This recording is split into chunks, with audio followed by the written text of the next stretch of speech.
Lockdown के दौरान किराया अदा न करने पर मालिक दुकान ने अपने किरायादार का सामान जबरदस्ती सड़क पर फेंक दिया। मजीद तफसीलात जानते हैं ब्यूरो चीफ उकाड़ा मंजूर अहमद शाहीन से। जी मंजूर अहमद शाहीन, तफसीलात से आगाह कीजिएगा। जी, उकाड़ा की तहसील दीपालपुर के नश्तर बाजार में बास और दुकान मालिक ने किरायादारी की एकड़ की धज्जियां उड़ा दी। लॉकडाउन के दौरान किराया अदा न करने पर मालिक दुकानदार सीख पाव हो गया। चंद गुंडागर्द अनासर आमर, अशरफ, शराफत वगैरह ने साथियों के हमरा गरीब मेहनतकश जवेद की दुकान से सामान जबरदस्ती उठाकर सड़क पर फेंक दिया, जिससे दुकानदार का लाखों का नुकसान हो गया।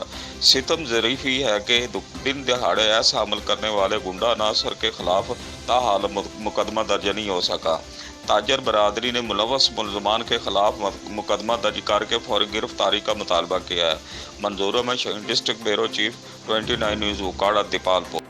सर ना मेरा को पुलिस टाउन कर दी थी, 10 लाख रुपया मैंने को एडवांस ही लेना, मेरा समान ही बाहर छड़ दिता दुकान ताले ला लिया, समान मेरा खराब होंदा पे लखा मेरा समान लखा रुपया का 20 लाख का समान मेरा बाहर पट्टी से पिया है, ज़ाया हो ही जाता है जी। वही इमदाद वास्ते ना पुलिस टाउन कर रही ना कोई होर कर रहा जी। तीसरा दिन हो गया इस गल को, इन्होंने मेरे बदमाशी की नाल मैंने डंडे मारे ने, नाल इन्हें मेरा समान बाहर छड़ दिता है। मैं बच्चा मैं रो रो के थक गया, लेकिन मेरी किसी ने गल नहीं सुनी। मैं दसो मैं की करा, मैं गरीब आदमी, इन्होंने मेरे समान ना ही रूढ़ी बना दिता जी। बाहर तुम देखो जाके मौके से समान के पल्ले कुछ नहीं रह गया, एक शहर भी नहीं हैगी।